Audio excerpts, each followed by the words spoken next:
Another thing that we talk about is differentiating instruction, and this is a big buzzword right now in schools. And as we encounter the problems providing students with appropriate levels of instruction, we have to differentiate. It's an approach of teaching that accommodates the different needs of diverse students in a regular classroom. So it's usually we use differentiation for ESE kids, ELL kids, but it works for every kid. And typically your book talks about content, level, pace, and products of instruction. There's a couple different models that are talked about. Universal Design for Learning. So Universal Design for Learning, or UDL, is one model. And they do provides multiple means of representation, which means provides options for perception, options for language, mathematical expressions, and symbols. So you want to offer ways of customizing a display of information, offer alternatives to auditory information, offer alternatives to visual information. It's like, how do you represent the material? And then we have multiple means of action or expression. So you allow children to vary their responses and navigations. You optimize access to tools and assistive technologies. You provide options for expression and communication, like multimedia for communication. Let kids use multiple tools for construction or composition. And then also options for executive functions, where you guide appropriate goal setting. You can support planning and strategy development. And then multiple means of engagement, which means you optimize, provide options for recruiting interest, optimize individual choice and autonomy, optimize relevance, value, and authenticity, minimize threats and distractions. Then you can provide options for sustaining effort and persistence. You heighten goals and objectives.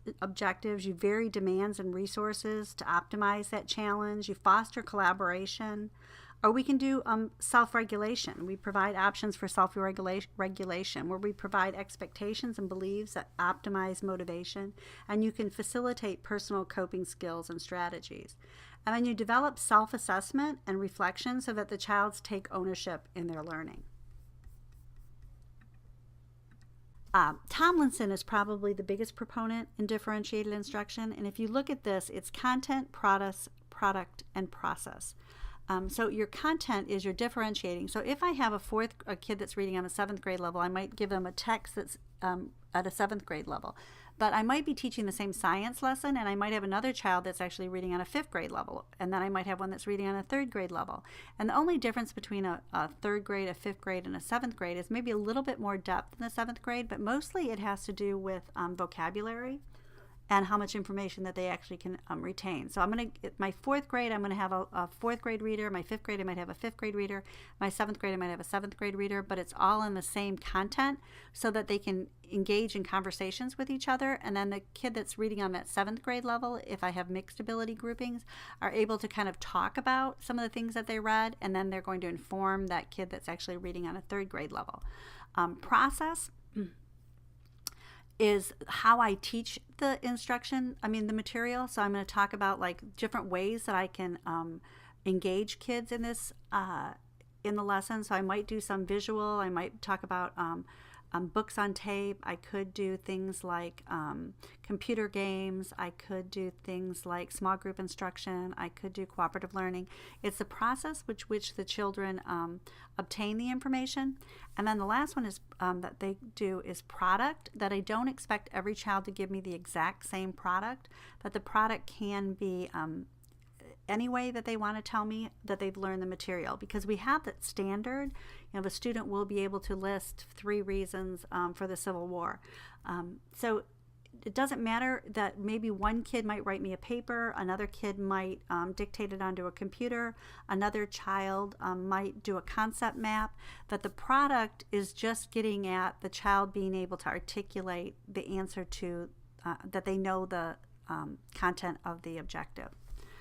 And then we also have to differentiate according to students' readiness. Some kids are going to be ready to learn this information, so you might have to give a little bit more background information and a little less to some kids. Their interest level and how we spark their interest level, and then also their learning profile. By which ways if we go back up to that process, what's the best way that we can deliver this to the child?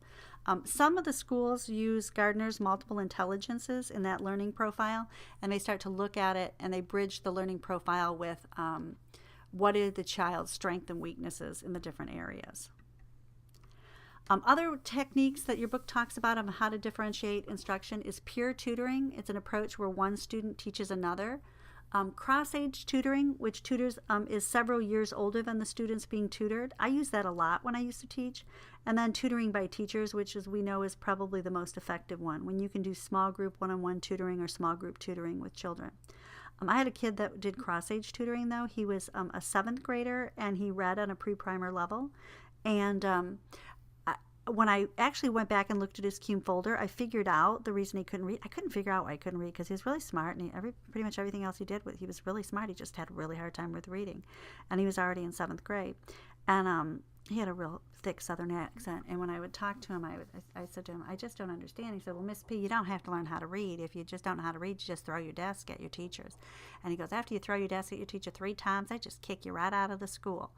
And that's pretty much what he had done. He had every time teachers would start to bug him about reading, he would just throw things at them, and then he'd get kicked out of school. When I went back and looked through his cume folder, I found out that in 1st grade, and that was at the time when we were really teaching reading, he had missed almost a half a year, almost more than a half a year of school because his parents were migrant farmers and they moved with the crops, and so they would just take him out of school, and sometimes they would not enroll him right away, or else they didn't have a way to get to school, so he didn't go to school. So when I figured out that he just had never really been taught to read, up until this point in 7th grade, he had figured that he just was like retarded or he had some kind of problem where he had some kind of mental problem. And his IQ was actually normal. So when I showed him that he had missed all this school and that he had just missed instruction in 1st grade of when you were taught to read. So instead of like sitting down and just doing tutoring, which I did with him one-on-one, I also did cross-age tutoring where I actually sent him down into the kindergarten and 1st grade room because he actually didn't know all of his letters and letter sounds in 7th grade. And so I sent him down there, and he actually taught the kindergarten and 1st graders. So he would take the material home and he would practice it, and then he would go teach it to the kindergarten and 1st graders. And then he would take home, kindergarten and 1st grade books, and he would practice reading them, and he could say to his friends, like, it's not like he was reading baby books. He was the tutor, and he had to tutor these kids. So it gave that little self-esteem to him that it wasn't that he was just such a poor reader. It's just that he was actually teaching someone. So it took the pressure off of him, and he could talk about it. And then he started to write to the kids because I told him that the kids were complaining that the books at their grade level were boring. So he started to write books, and we would talk about him being able to make books that were more interesting for the kids. And he was a really good artist, so he would draw like these BMX bikes, and he had this whole storyline that he went, and he would write all these stories. He went from a pre-primer level in reading to a 5th grade reading level in 1 year. So he gained over 5.5 years of reading in 1 year just by using cross-age tutoring. So then we have to look, and those are the kind of programs that I worked in. I worked in a program for kids that were at risk. So students defined it placed at risk are many students who are likely to fail academically for reasons stemming from the student or from the student's environment. The kids I worked with were pretty much, it was mostly their environment, that they were physically or sexually abused by usually their parents. And a lot of kids that are at risk are also come from poverty, or they come from diverse backgrounds. It just happens to be that those two go hand in hand. Educational programs for kids who are at risk include compensatory education, early intervention programs, and special education. Special education is the area that I have multiple degrees in. And research supports the effectiveness of many of these prevention and intervention programs. And when we look at compensatory programs, really probably the 2 biggest ones that are funded are Head Start, which aims to help preschool age children from low-income backgrounds achieve school readiness. What we really found was a lot of the kids that were coming to school didn't have the experience that other children had. Example I use, and I don't remember if I talked to you guys about it or I talked about it in my other class, was a little boy that I gave him an IQ test at one time, and one of the questions was, where does milk come from? And he said 7-Eleven, which is a correct answer.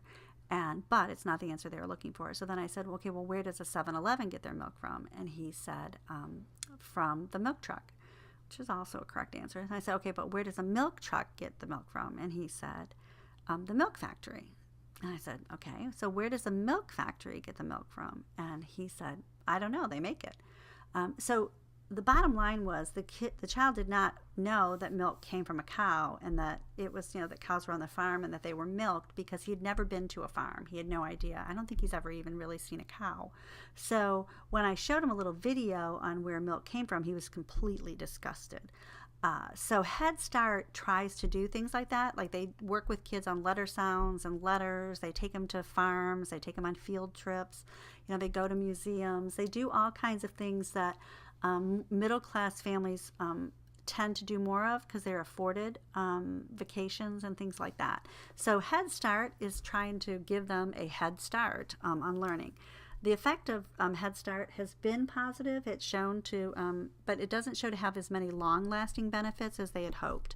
But it does give kids a head start when they start school. Title I, which is mandates extra services to low-achieving schools. You have to have, I think the cutoff right now is 65% free or reduced lunch. That's how they do Title I. I might have to look that up again, because it changes every so often. But anyway, the Title I mandates that if you have kids that are on free and reduced lunch, then you get extra money. And those extra services include tutoring or continuous progress plans. Some of the other things that they talk about with Title I is the research on Title I has been, it's not necessarily sustaining, it said. They found that Title I students did achieve better in reading and math than did similar low-achieving students who did not receive Title I services, but that these effects were not large enough to enable Title I students to close the gap between the low-income kids and the middle-income kids, or the high-income kids. So there is such a big gap between the two of them. It doesn't close the gap, it just narrows it. And schools are given pretty much free rein to be able to do almost anything with their Title I money, as long as it's showing sustainable effects. A lot of schools will use it to add teachers, to bring in teachers to do tutoring. Other schools have used it to extend their day. Other schools have used it to do summer or after school and enrichment programs. It really depends on the school, so that's why there's mixed results in what they're talking about. Some other ones that they talk about, which is comprehensive school or school-wide reform programs. Slavin talks a lot about Success for All because that's a program that he developed. They're school-wide approaches that introduce research-based strategies to every aspect of the school function. So they do curriculum, they do instruction, they do assessment, they do grouping, they do accommodation for school students with difficulties, they do parent involvement. They kind of do wraparound, where they kind of look at everything in the school. One of the big ones that I told you about with Title I is that idea of summer school or after school programs. And this graphic here, it's not in your book, but it's kids who read beat the summer slide, because if you can show the difference is low-income kids without access to books, they will actually completely drop off. If you, that line in the middle shows where they were, and then if you didn't make any gains or losses. So kids from low-income houses with access to books tend to stay or get above where they are. So at the beginning of the next school year, they're actually above where they were when they left school. Students from high-income schools with access to books, they are above too, but they're not nearly as high as the kids from low income. But kids from low income houses without access to books, and they aren't reading during the summer, they actually will begin the school at less than where they were at the end of the school year. And so every summer, if that happens, the gap between the two becomes wider and wider. The last part of the chapter talks about how technology is used in education, and since technology is a critical skill for any job pretty much that you do in the 21st century, we have to make sure that we're teaching technology and that we're utilizing technology. So teachers use technology for like word processes, multimedia, presentation software, planning, presenting lessons. Students can use technology for word processing. We have like they don't really use CD-ROM reference software anymore, but that idea of a database, a reference database. And then they also can prepare and learn from lessons and presentations. There's computer-assisted instructions like drill and practice ones, tutorials, instructional games, simulations, and then just internet, the whole internet idea of being able to use the internet. And then teachers and administrators use technology for administrative tasks. So when we look at the U.S. teens own their own digital devices, kids 12 to 17, a desk or laptop computer, 74% of the kids have a desk or laptop computer, which is pretty high. 77 have a cell phone, which pretty much now is walking around with a little computer in their hand. An iPod or some kind of MP3 player, about 49% do. But a gaming console, 80% of the kids have gaming consoles. So that's why a lot of educational software developers are actually trying to put it into some kind of a game format.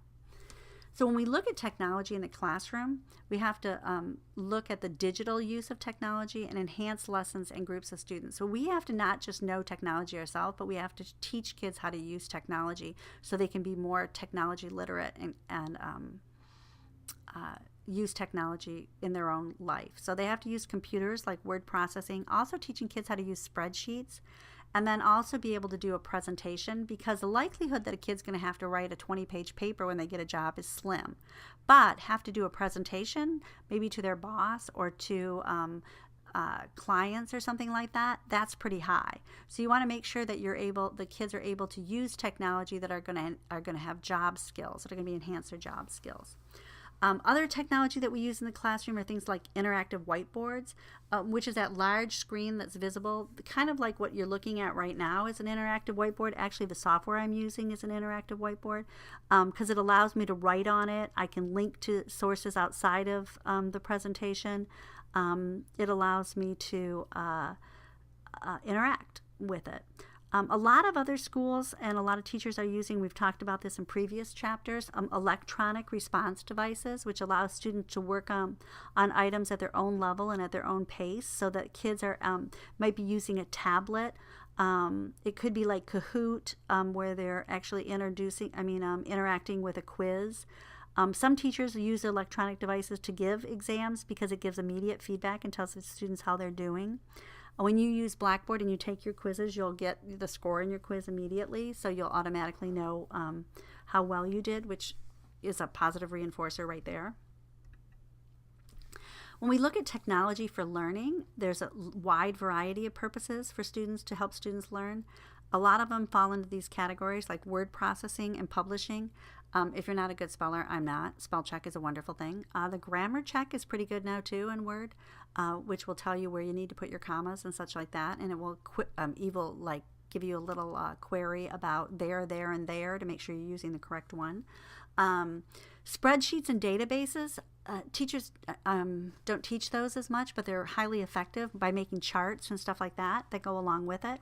So you want to be able to teach kids like how to access a database, how to create their own database, how to do charts and stuff like that. A computer-assisted instruction really helps out. There are a lot of people get kind of grossed out about doing dissecting a frog or dissecting a pig or whatever and learning the parts of the human body, but there are new computer-assisted instructions that are like simulations, so that you can actually go in there with a scalpel and be able to pull the stuff out and look at it and stuff like that, and you don't have to have an actual little piggy cadaver or a frog cadaver.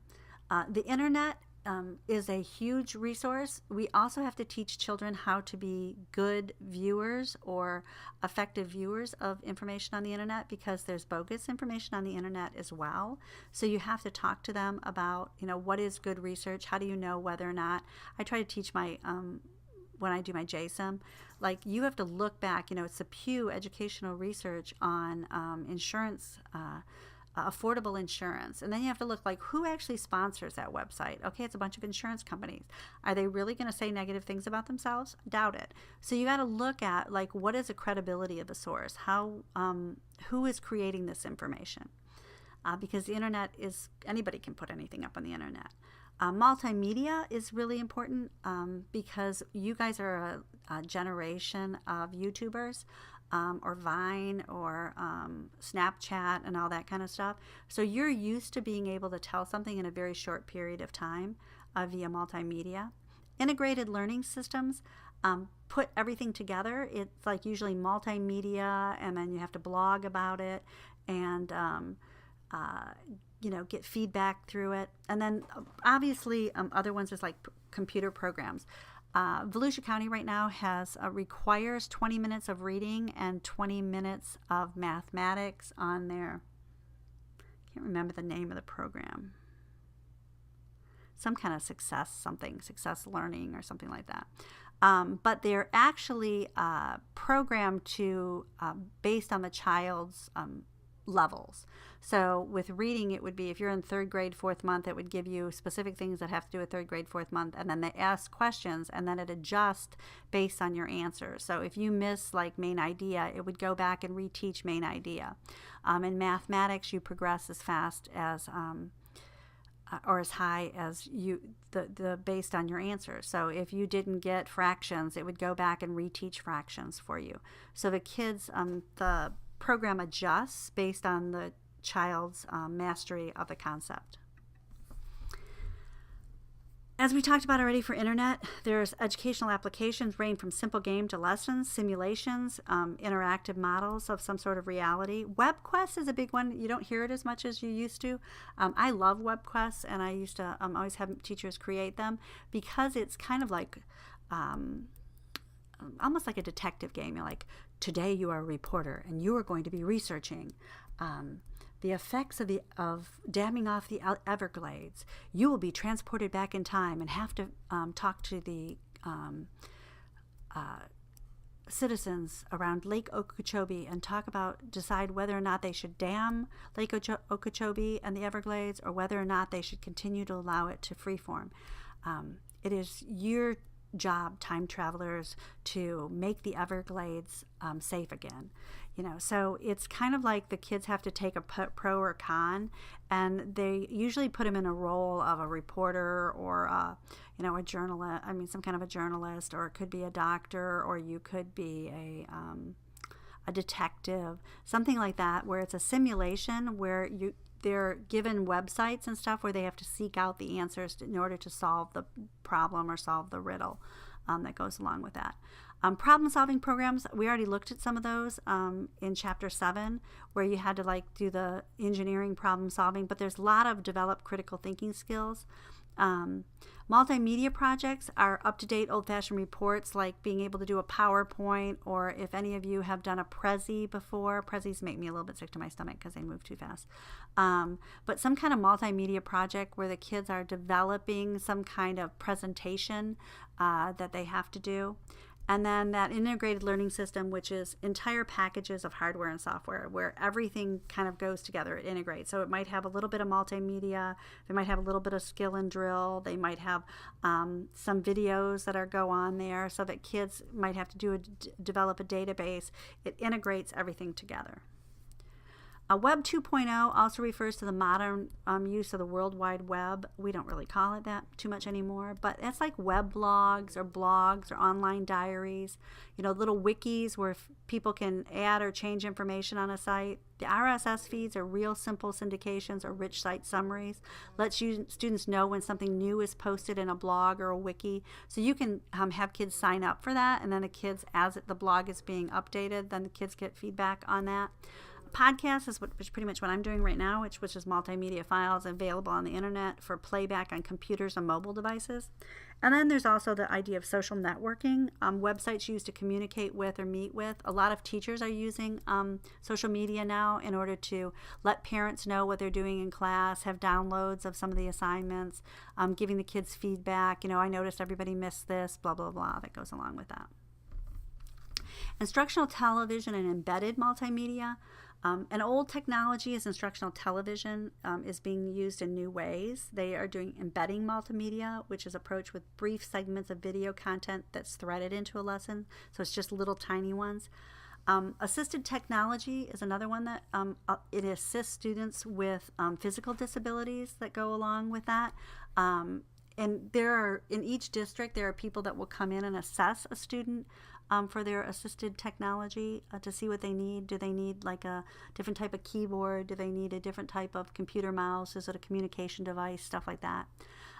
Computer assisted tutoring, we already talked about that a little bit. There's one-on-one and sometimes there's small group tutoring. If you've used Khan Academy, that would be a computer assisted tutoring where you can go in and watch it, but you can also sometimes do live ones. And then technology applications when students have internet access, which is digital devices like tablets or smartphones or e-text. Most classrooms and schools now have at least iPads or tablets that can be checked out. And there are tons of apps that are educationally relevant. BYOT, bring your own device or bring your own technology, is one of those things a lot of schools are went to. They have free Wi-Fi. Even within the surrounding area, they might have it so that parents can actually log in too from home. And they're allowed to bring whatever devices to school every day so that they can use them. Blended learning combines ordinary teaching with a broad range of internet applications, kind of like what we're doing here, where we're going to meet with Collaborate and you can talk, and we can do synchronous versus asynchronous learning as well. I apologize for my dog barking. Flipped classrooms, a lot of teachers do this. Flipped classrooms have positive and negative ones where you'll go in and actually watch the video first, then you come to class and you discuss what you're having problems with. Works pretty well for math too, that they've seen it where they'll actually teach the lesson and then they come in and then they're able to problem solve and go through and ask questions based on what they knew and what they didn't know. And then digital homework. Khan Academy is another example of digital homework where you can have the kids go in and watch that as homework, and then they come in and do it themselves. It's similar to a flipped classroom, but they're actually getting feedback on the homework that they do. Challenges of integrating technology. We also always have to talk about the digital divide, that there's not always equal access to technology. Some students have it and some students don't. Some students might have a device, but they're not hooked up to the internet, or they might have limited internet access depending on what kind of plan they have. Some students have, unlimited internet at home where other ones don't. There's also setting limits because we have to worry about cyberbullying. And with the widespread use of technology, there's a lot of bullying that can go on, and it's amazing, some of the cyberbullying, like that mom who, was pretending to be somebody else, and the poor kid committed suicide, so you really have to watch that. Cell phones in class, kids use it. They're sending text messages. They're both positive and negative. You have to set some kind of guidelines in your classroom about the use of cell phones, and if you're going to use it as a BYOT, what are the limitations for that? And then we also have to look at safety and security and protect your students from viewing inappropriate material. Most school districts, if you're on their Wi-Fi, have a internet filter, have a filter so that you're not going to go to inappropriate sites.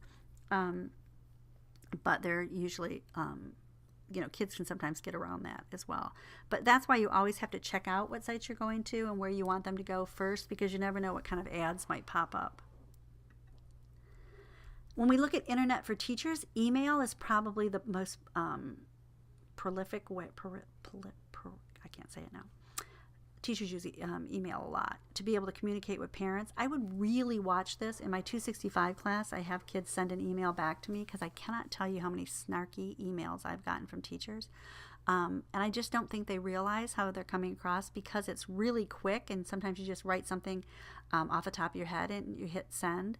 And remember that that is a that's a school-sanctioned communication when you're sending an email to a parent. So you want to watch what you say, and you want to double-check it. And if you're kind of angry, you might want to hold it and wait to send it later, or maybe have somebody else read it before you do send it, because you want to be on that parent's team. You don't want that parent against you. Discussion boards, using respond to each other's comments. We're using discussion board in this class. It's kind of my way to facilitate like having a class discussion without you guys all being here, so that it's not necessarily happening in real time. When I used to teach this class synchronous, we would have these same types of discussions, and then we would have debates on them, and I would give you different, like if we were having some kind of debate, I would say like, you're for school choice, or you're for Common Core, and you guys are going to be against Common Core, and I want you to get together, and then you would argue about it. We can do that in synchronous through Collaborate, but since most of you are working and have other stuff to do, a discussion board will get at the same type of information, but you'll do it not at the same time, asynchronously. Web authoring has also become common practice for teachers because they'll post homework assignments, calendars, messages on web sites to parents. There's a lot of different web authoring programs or teacher pages that you can create. A lot of schools now use a Blackboard-like program or Blackboard itself that allows teachers to have their own pages, and then kids can log into them and be able to check stuff. Volusia County uses something, what is it called? I'm trying to think of the name of it. I can't right now. But anyway, it's a way that you can check the grades. It's a school grade book, but you can also click in and see what the teacher's lesson plans are and what the standard is and all stuff like that. And then the teachers can post if they want like homework to be downloaded from there. Professional development, because technology technology is changing all the time. Sometimes you can do a PD from 1 hour to year-long courses. But one of the things I would say is that you're always checking this. I've recently joined a Twitter group because the teachers that I work with, some of the teachers I work with, they amaze me. They're using something called Seesaw, which is a wonderful program that is like a portfolio, so kids can articulate on their little tablets their thought processes while they're doing it. So they might show a math program and they'll do that, and they'll look through it, and you'll be able to hear what they're thinking as they're doing it. They upload videos of their assignments, of what they're doing. Then there's another one that I have to look it up. I forget what it's called, like ResFeed or something like that. And the kids get on there with these little headphones on, and then they explain what they're doing and their thought processes about what it is. It's really interesting to watch them. So there's so many different programs out there, and then teachers are blogging about it or they're tweeting about it, and then they talk about it, and then they talk about how they're using it. Another one that I just recently used was something where kids are in different, it's called Mystery Skype, and so you would Skype with another class, and they do kind of like a problem solving. They'll say you have to guess where that other class is. So they'll say are you east of the Mississippi? And they'll have a map. The kids in the other class will have a map, and they'll say, yes, we're east of the Mississippi. So then they can cross out everything, to the west of the Mississippi. Does your state border water? And I'll say, no, it does not border water. Does it border water like an ocean? And they'll say, no, it does not. Or does it border salt water? And so they can, cross out all the states that border water. And then, you keep asking questions until you figure out what the state they're from. And you can play this with classes all across the country, and teachers do this all the time, and it's called Mystery Skype. You can do virtual field trips, which is another cool one that kids do, where they actually, some of the national parks now have these web services where they do virtual field trips, and they'll have a park ranger or something like that take you and show you all the different things that are available to see in that. So audio and video conferencing is another one too, because you can hear and conference with each other. I have had kids miss my class before, and I have Skyped them and brought them into class when we're doing presentations and stuff. One of them was at a funeral last year, and she really wanted to present with her group, or we're all presenting, so she actually just Skyped in, and then she was there. I've had students at other campuses that have done that, and we just kind of wheel them up with their little computer screen into their groups, and they even work in groups. And those are pretty much, technology probably is the biggest one that's changing and differentiating instruction, and that is the end of this chapter, chapter 9.